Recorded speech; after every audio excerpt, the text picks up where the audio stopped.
You are 12 years old. The chamber is colder than usual today, not from wind, but from the silence, the kind that settles in thick, like dust on stone, untouched and ancient. Your slippers press against damp rushes that reek faintly of lavender and old blood. High above, a single stained glass window bleeds red light onto the floor like a wound that never heals. You've been bathed, brushed, and bound. Your skin glistens with rose oil, though you feel no softness in your own body. Your waist is cinched so tightly you can hear your own breath echo inside you like you're already hollowed out.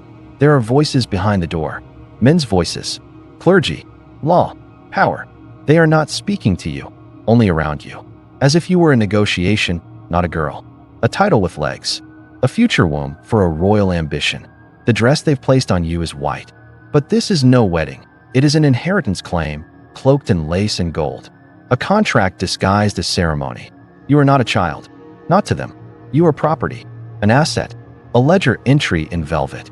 And tonight, when the doors close and the candles burn low, you will lie beside a stranger. He is barely more than a boy, but it will not matter. You will bleed. You will cry, and no one will come. One day, the world will call you the king's mother. But first, it will try to erase you. This story was nearly lost to time. If you're watching this and you haven't subscribed to Dark Ancient Stories, ask yourself, would you have stayed silent too? And if you won't hit subscribe, go to the comments and tell us why you'd let history forget her. You were born into a dying kingdom. Not the crown's, but your own. Your father, John Beaufort, Duke of Somerset, carried scandal on his shoulders like rusted armor. A failed campaign in France. Allegations of treason. Whispers of disgrace. They called it suicide. But no one speaks of that in church. You were only 1 year old when they buried him. No legacy left, but his blood and his shame. From that moment on, you were no longer a daughter. You were an investment. The law would never ask what you wanted. It didn't need to. In the eyes of English nobility, you were a ward of the crown, a legal orphan, gifted to the highest bidder, a child-shaped key to land, title, and political leverage. Under the ancient system of wardship, your body belonged to the king, your future to his allies.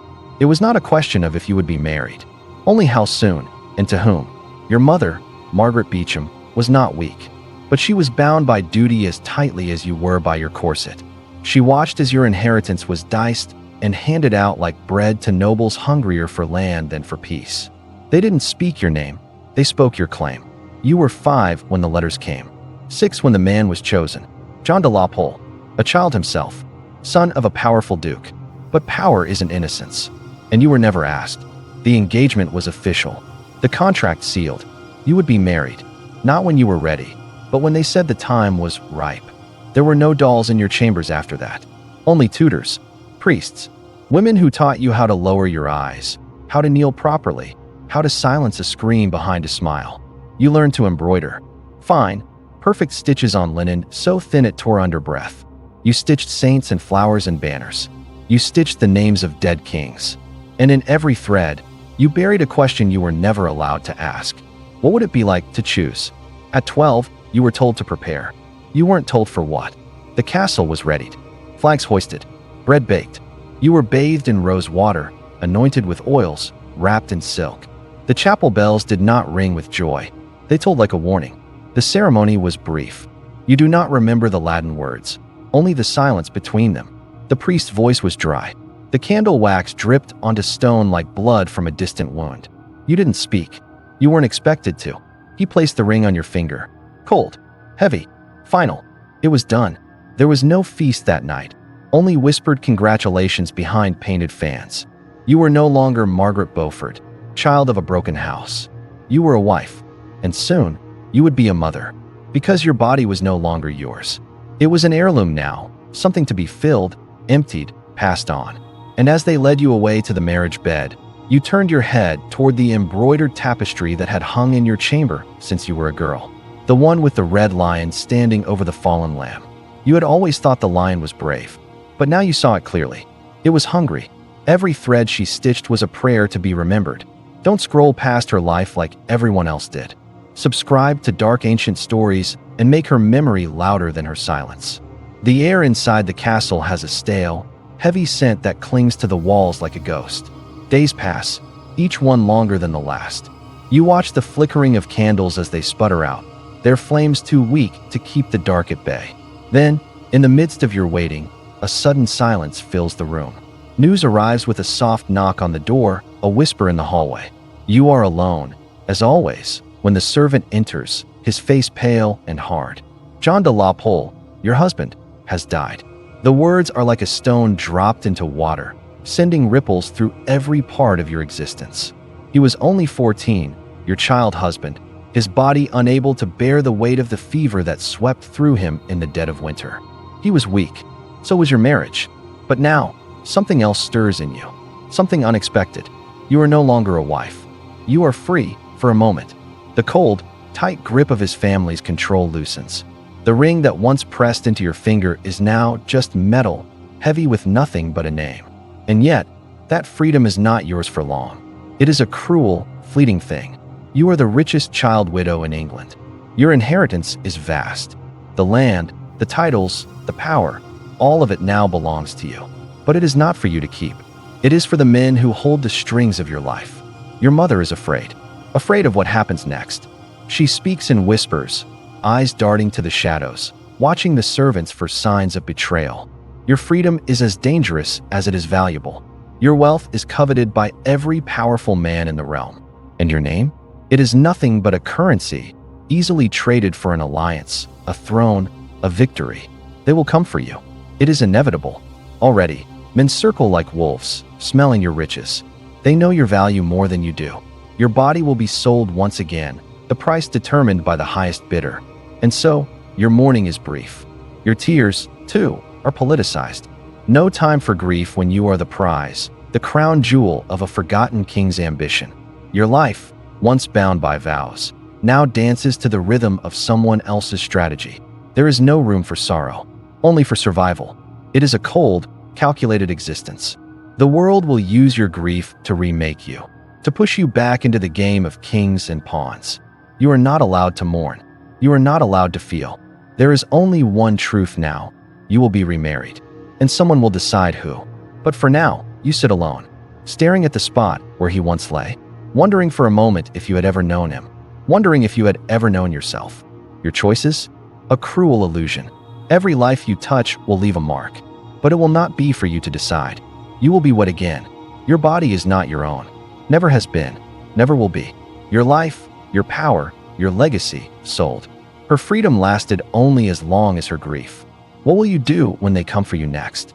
If you think Margaret's story is a tragedy, wait until you learn what happens next. Subscribe to Dark Ancient Stories and join us as we uncover the true price of survival in a world where a woman's body was never hers to own. At 13, Margaret's body is no longer her own. It is a vessel, a pawn in a game much larger than her. The marriage to Edmund Tudor has been finalized, her third marriage, though she is still a child, and he, a man of ambition. He is not kind. He is not tender. Edmund Tudor is a man of the battlefield, a man who sees this union as the key to power. His ambition stretches far beyond her innocent face. She is the bridge between Welsh blood and Lancastrian claims. A prize, nothing more. At the moment of their union, she was not a wife, she was a tool. But now, 1 year into their marriage, she is expected to become something else, a mother who will produce an heir to further the Tudor line.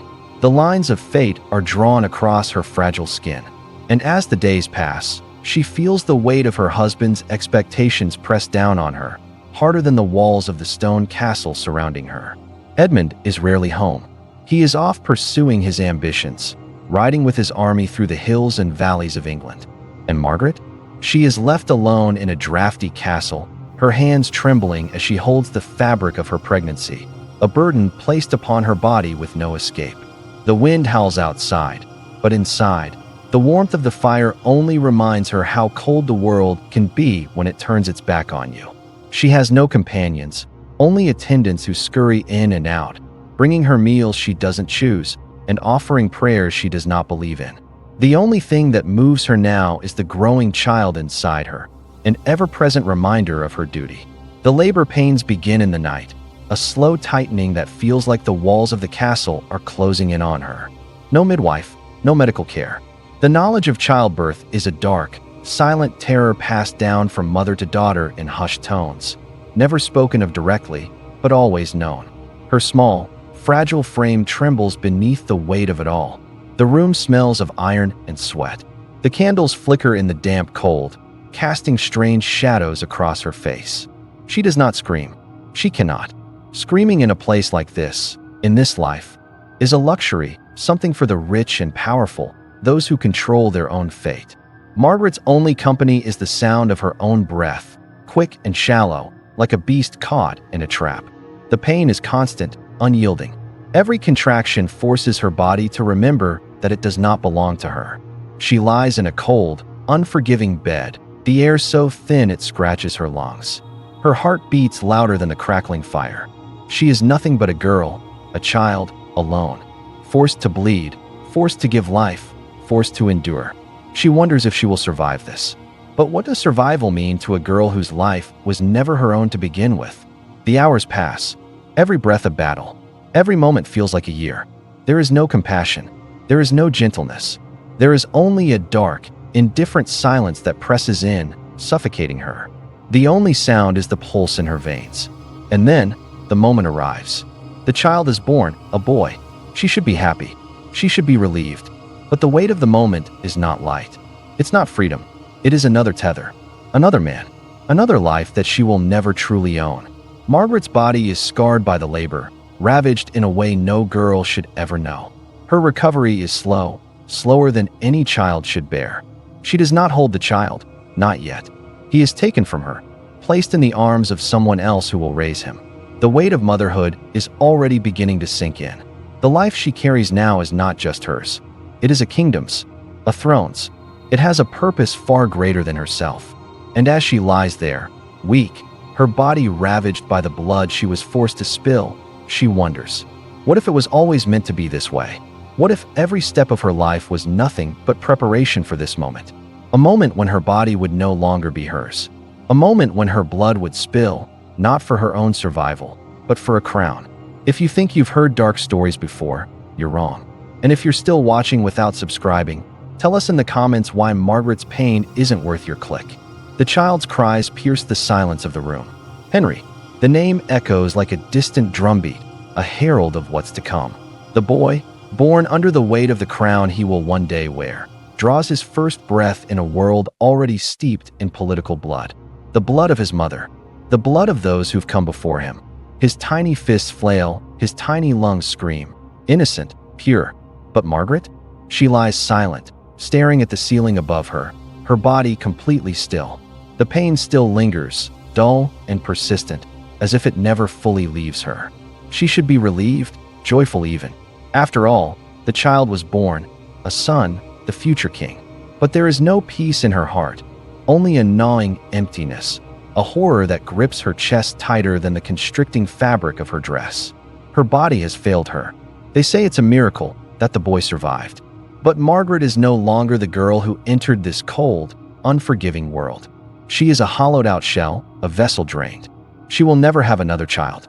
The pain she endured, the labor, has left its mark, a deep scar, one that cannot be seen but can always be felt. The doctors say there is nothing to be done. No child will ever grow beneath her heart again. Her body, once so full of promise and potential, is now an empty cradle. The wet nurses arrive soon after the birth, their hands cold and professional. They take the baby from her and feed him from their own breasts, as though they were the ones who brought him into this world. The nurses move with practiced efficiency, as though the child were nothing more than an object passed from one pair of hands to another, to be cared for and returned when needed. To them, he is a future king, a means to power.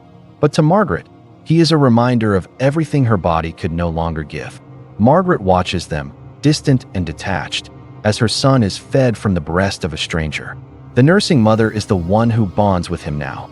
Not her, not the one who bled, who nearly died to bring him into the world. The wet nurses come and go, taking the boy whenever it pleases them, feeding him with their milk, their time. Margaret, now a woman of barren flesh, watches in silence. The room feels colder than it ever has. Even the flames in the hearth seem to flicker out of sympathy, dying slowly as if they too mourn what has been lost.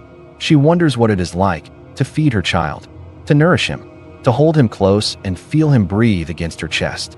But that will never be her reality. Not anymore. In medieval times, women are seen as mere vessels for the next generation, their purpose bound to the children they bear. And yet, there is no one to mourn the mother who bears those children.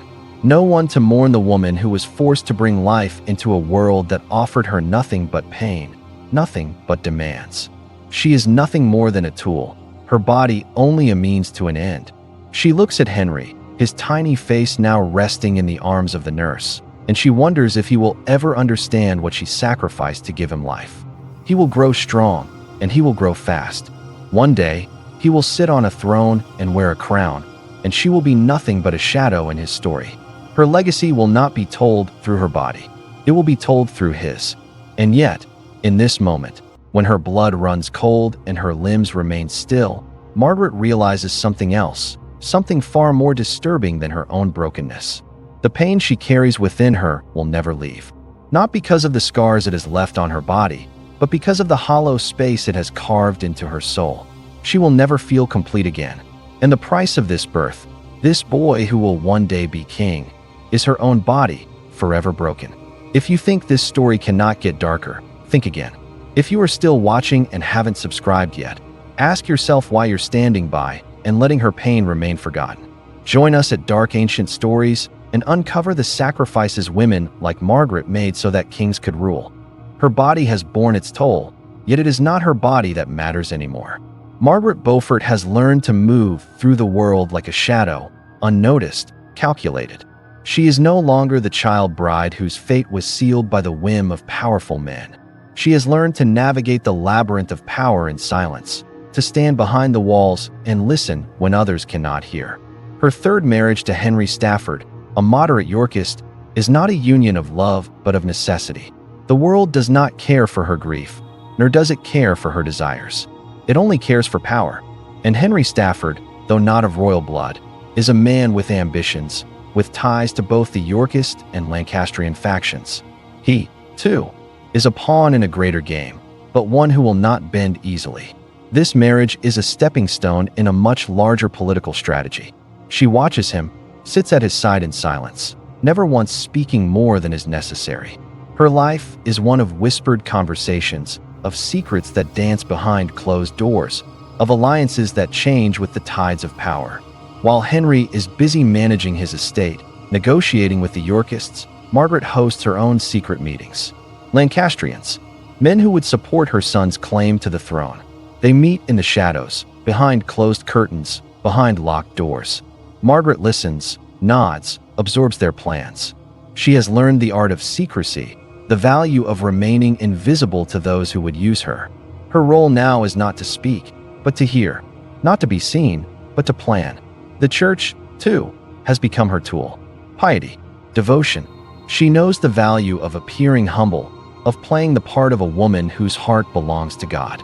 No one questions the humble widow who seeks solace in prayer. No one suspects the strategist who, in the dim corners of abbeys and churches, hatches plans to shift the tides of war. The church's silence protects her. Its sanctity shields her movements. She knows that her son's future will be determined by the rise and fall of kings, by the shifting allegiances of men who see her only as a means to an end. She has no illusion about her role. She is not a queen. She is a mother who will stop at nothing to secure her son's future, even if it means losing her own. England is heading to civil war. The War of the Roses is brewing, the factions pulling against each other like animals in a fight for dominance. Richard of York versus Henry Tudor, Yorkists versus Lancastrians, and Margaret, sitting at the intersection of all their plans, knows that the blood of kings will be spilled before this war ends. She watches the players on the stage, the lords and the knights, the men who will one day either fight for her son or fight against him. Each conversation she hosts, each secret deal she makes, she does so with one eye on the future. She knows how this game is played. She knows the price of failure. But what she doesn't know yet is how long she will be able to survive in the shadows, how long she can keep playing this silent game before someone catches on. As England's heart beats with the sounds of war, Margaret's silence grows louder.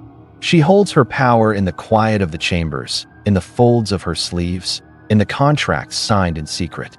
Each day, she draws closer to the crown, closer to the throne her son will one day occupy. But the road ahead is not one she walks alone. It is a path filled with treachery, with blood, and with betrayal. She must outlast them all. If you thought Margaret's silence meant weakness, you're mistaken. If you're still watching and haven't subscribed yet, ask yourself, why would you leave her story untold? Subscribe to Dark Ancient Stories and continue this journey into the shadows, where only the strongest survive. Margaret sits in silence, her fingers gently tracing the edges of the tapestry that hangs in the dim light of her chambers. It is a symbol of something she will never truly hold in her hands: power. The threads, the woven patterns, each tell a story she has no right to write. But in the shadows, Margaret is no longer simply a mother. She is a strategist, a schemer who moves through the hidden corridors of power, unnoticed and unnoticed. Her hands may not hold the sword, but they control the threads that will ultimately bind the future of the English throne. Margaret has become a master of silent warfare. She speaks not with words, but with actions, with people. Every network she builds is a carefully constructed web, abbots, scribes, and informants. She has eyes and ears in every corner of the kingdom, watching, listening, waiting. She knows where every noble's loyalty lies, where every coin is spent, and where every secret is buried. These men and women, her agents, are her tools, each one sharpened to ensure the survival of her son, Henry. But she is not alone in this game. Elizabeth Woodville, the Queen of Edward IV, is Margaret's most valuable ally. In the dangerous chessboard of the English court, Elizabeth holds the key to a dynasty, her bloodline intertwined with both the York and Lancaster factions. A marriage to Elizabeth's daughter, Elizabeth of York, would unite the two rival houses, Lancaster and York, creating a powerful, unbreakable bond. The secret pact is made, whispered in hushed tones, away from the prying ears of the court. If Henry Tudor wins, if he can defeat Richard III and claim the throne, he will marry Elizabeth of York. The bloodlines of the warring houses will be united under one crown, and Margaret's son will become the undisputed king. This is no mere political alliance. It is a promise of survival, a calculated move that hinges not on the battlefield, but in the hearts and minds of the people. Margaret knows that the future of the throne lies not just in the strength of armies, but in the careful manipulation of allegiances. Elizabeth Woodville is more than a queen to Margaret. She is the key to Henry's victory, the mother-in-law who will seal her son's destiny. The pact is sealed, but in the courts of power, nothing is ever certain. The tides of history shift on a whisper, and Margaret knows that one wrong move could unravel everything. She must ensure that this fragile alliance remains hidden, that no one knows of the bond between the two women. If the wrong person finds out, if the wrong voice whispers too loudly, it could cost her everything. While others spill blood on the battlefield, Margaret spills secrets. Her empire grows in the shadows, built on whispers and promises, on alliances forged in the dark. She has learned the hard lesson that power is not taken by force. It is given, slowly, carefully, and with precision. If you still think history is just about kings and swords, you are missing the true story. While men bled, women like Margaret weaved the future, and her empire was built not on the clash of steel but on the power of whispered words. Still think that's not worth remembering? Prove it. Subscribe now, or explain in the comments why a mother's empire isn't worth remembering. The clash of steel, the cries of dying men, the dust rising from the battlefield like the ghosts of those who fought before them. These are the sounds that echo through the air at Bosworth Field. The final struggle between the Yorkists and the Lancastrians is upon them, and every warrior knows what this battle means. Not just the fall of a king, but the rise of a new dynasty. Henry Tudor's army is smaller, outnumbered by Richard III's forces, but the tide is turning. The war that has raged for decades is about to reach its bloody conclusion, and in the midst of it all, Margaret Beaufort stands as a silent architect, knowing her son's fate will be sealed today. Margaret's role has been played from the shadows, but now, her son Henry Tudor leads the charge. He is not a king yet, not fully crowned, but his victory is within his grasp. And in that victory, Margaret will find her own power, more than she ever could have imagined. Richard III falls. It is not a slow death. It is brutal, swift, the culmination of years of ambition, betrayal, and bloodshed. As his body lies on the ground, defeated by the sword of a man who was once a mere claimant to the throne, England's history shifts forever. For Margaret, the victory does not come on the battlefield. It comes with the sound of Richard's final breath and the knowledge that her son, Henry, is now Henry VII, the first monarch of the Tudor dynasty. The man who will unite the warring houses of York and Lancaster and forever alter the course of history. Margaret, once a powerless girl sold into marriage, now holds a title no woman has ever held before, My Lady the King's Mother. It is a title forged in the furnace of pain, sacrifice, and secrecy. A title that will allow her to stand at her son's side as more than just his mother. She will become his most trusted advisor, his silent strength, the one person in the kingdom who cannot be ignored. Her life has come full circle. No longer the fragile, obedient child bride. No longer the pawn in the hands of men. She is untouchable. She is the queen's mother, the mastermind behind the throne, and she will never again be silenced. She stands in the halls of her new power, her son crowned as king, and she knows one thing. She has earned this moment. Every scar on her body, every sacrifice made, every painful breath taken in the silence of her chambers, it all led to this. The weight of her son's crown does not crush her. It crowns her. She is no longer just the mother of a king. She is the architect of an empire. Her influence will seep into every corner of the kingdom, guiding the course of politics, law, and legacy. Margaret is untouchable now, a force that can't be ignored, a woman whose voice carries the weight of the throne itself. In the court of her son, Margaret finds herself standing taller than any man, her presence a constant reminder that power is not just held by those who sit on the throne. It is held by those who hold the throne's ear. And Margaret holds her son's ear, her hand steady on his shoulder, guiding him with a skill forged by years of suffering, of silence, of waiting. Her silence was not weakness. It was a weapon. And now, it is the thing that makes her untouchable. The battle that changed England forever wasn't just fought on the fields of Bosworth. It was fought in the hearts of those who waited in the shadows, those who plotted, those who bled without ever holding a sword. Margaret was one of them. While the men bled on the battlefield, Margaret bled in silence. Her blood, too, stained the ground beneath her feet. But her victory? It will be remembered, not just as the mother of kings, but as the woman who changed the course of history.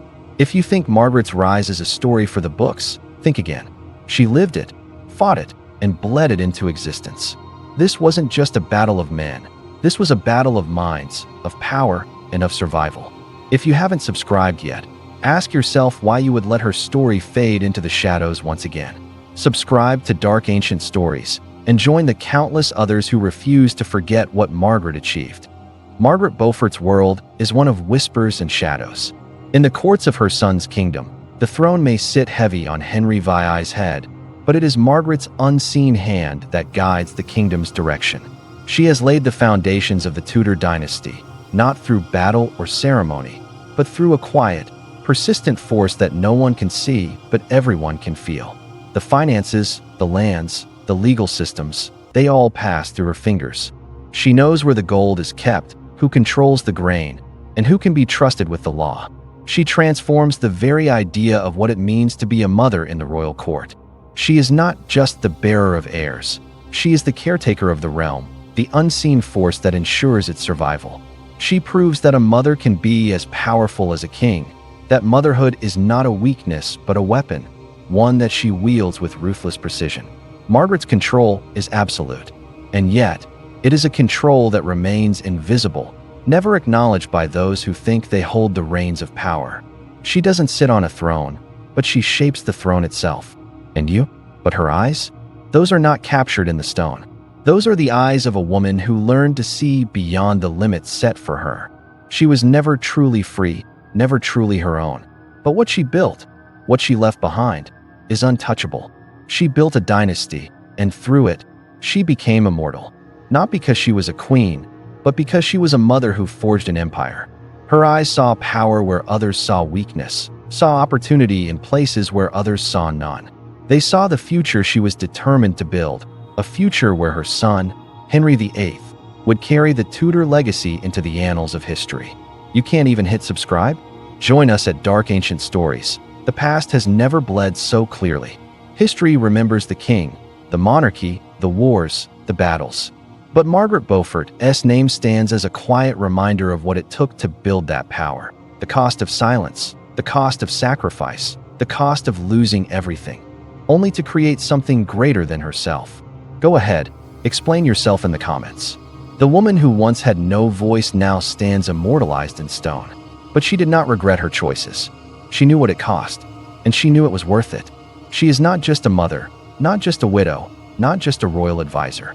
It is a story not of crowns or thrones, but of survival, of power, and of a woman who, against all odds, shaped the course of history. She is a symbol, a testament to the quiet strength that shapes history, even when the world refuses to see it. She redefines what it means to hold power in a world that seeks to silence women. By the time she breathes her last in 1509, the world she helped shape is no longer the world she once knew.